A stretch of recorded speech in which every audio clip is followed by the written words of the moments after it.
আচ্ছা, জীবনে কখনো কোনো মৃত ব্যক্তিকে গোসল করিয়েছেন?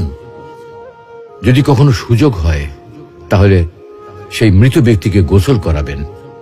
তখন খুব কাছ থেকে দেখবেন মৃত মানুষের দেহটা কতটা অসহায় লাগে, মৃত্যুর পরে মানুষের দেহ কতটা ভয়ের কারণ হয়ে দাঁড়ায়।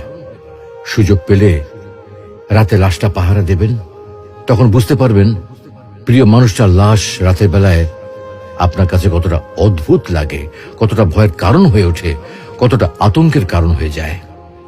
সুযোগ পেলে মৃত ব্যক্তির শরীরে একটু হাত লাগিয়ে কিছুক্ষণ তার স্পর্শ নেবেন। আপনি তখন উপলব্ধির সুযোগ পাবেন এই পৃথিবীতে বিশাল প্রভা প্রতিপত্তি মৃত্যুর পরে কতটা নির্যাতনের রূপ নেয়। সুযোগ পেলে আপনজনদের লাশ কবরে নামাবেন খুব আগ্রহ নিয়ে। শেষবারের মতো মৃতদেহের মুখটি একবার দেখা